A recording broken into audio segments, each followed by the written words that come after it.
Yeah, I think we finally have a Goldilocks scenario where the slowing is starting to kick in, the lagged effect is starting to kick in, and more than anything, what that means for the Fed is it gives them cover to actually pause in September, which is kind of priced into the markets right now.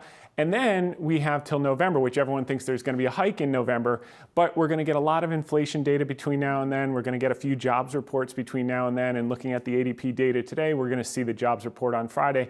If those numbers continue to come in a little bit softer, the Fed may be done in terms of hiking, not done with tightening because they'll keep rates elevated for a little while, and that creates this perfect scenario for stocks moving forward. You know, a lot of people are very nervous about August and September seasonality right now, but there's a caveat to that. Since 1905, in the years that the S&P is up 15 to 20% by July, the remainder of the year on average is up 9%. So with all this fear, I think people are underestimating the amount of cash that's still on the sidelines that has to play catch up for underperformance in the first half of the year. And Tom, we'll talk a bit about how you can play with that cash. But on Fed policy specifically, there's been a lot of talk about the lag factor and how much room we have to run essentially on this data. What does the data today tell you about to what extent the Fed policy, the monetary policy, has started to take hold? It's certainly starting to kick in, but actually when we look at earnings, just in the past week, earnings have been revised up for 2024 from 246 to 247. So the economy's holding in there. We obviously know the Atlanta GDP now is pointing to positive things for Q3. So it's kind of this perfect balance. Operating margins are up 1% from last year. No one expect that, from 10.9% to 11.9%. So I think if we have a little softness in the labor market, which we're seeing, the quit rates are starting to decline. The job openings, as we saw with the JOLTS yesterday, are starting to soften. That creates an environment where you're not going to have the wage price spiral, where you're not going to see this accelerating wage inflation. And that's going to give a lot of comfort to the Fed. That's going to keep their pedal off the metal, let them keep rates elevated like we saw in the late 90s, and have this kind of perfect situation where the economy is slowing a little bit, but the Fed is done tightening, and then companies can start to perform. And I think there'll be a lot of rotation under the surface. So for those expecting the Magnificent Seven to have a monster second half like they had the first half, I think they're going to be a little surprised. Tom, what do you think that upside looks like when we talk about where we are right now? The S&P is still above 4,400, adding to some of those gains today, up about 0.5%. What does that upside look like then between now and the end of the year? I think you're going to see chop, but I think all of these dips are going to be bought. Just like you saw, we had a 4% dip in August. Maybe you have another 3% or 2% dip through the fall. But if you look at the S&P 500 was up about 20% through July. The Barclays Hedge Fund Index was only up 6%. So there's a lot of people that have to play catch up. Cash levels are coming down, but they're still elevated. Risk levels for institutional managers are still near the COVID low levels in the great financial crisis. So they haven't believed it, and they're behind their benchmarks. So they're going to desperately look for areas to buy, but they're not going to chase those stocks that are up 30 and 50 and 70% like the Magnificent Seven. They're going to be looking for stocks that haven't yet participated, where they can still find value and get their performance into the end of the year.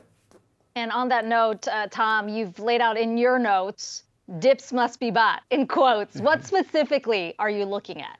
Well, we want to find kind of those areas that have been impacted by interest rates, that have dramatically been impacted by interest rates. I think one thing that's kind of the obvious thing that no one's really paying attention to is Treasury notes. And I know you did start the segment with that. But what you see is large speculators and traders are the most short the 10-year Treasury than they have been since 2018. That was the last time we had a major low in the 10-year Treasury, a major high in yields. Also, commercial hedgers, which are always early and always right, have been buying the 10-year Treasury like crazy. That usually happens near inflection points. So I think one interesting trade that could be a surprise into year end after this $1 trillion of supply is finished coming on the market, which has been coming on over the last few weeks, is that the 10-year Treasury actually gets bid and yields compress. You're also going to see a tremendous amount of pension demand into year end, that they can come in and lock in their long-term liabilities at 4, 4.5, 4.25,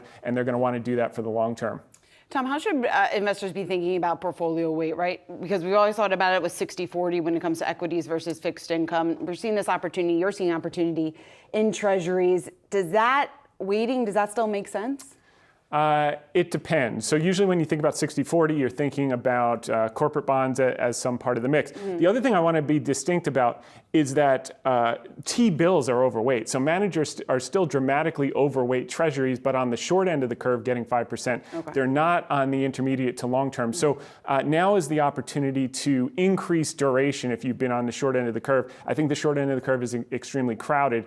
And to then move to those equities that haven't yet participated, some of the value stocks that are going to participate in the second half of the year that haven't really taken off in the first half of the year.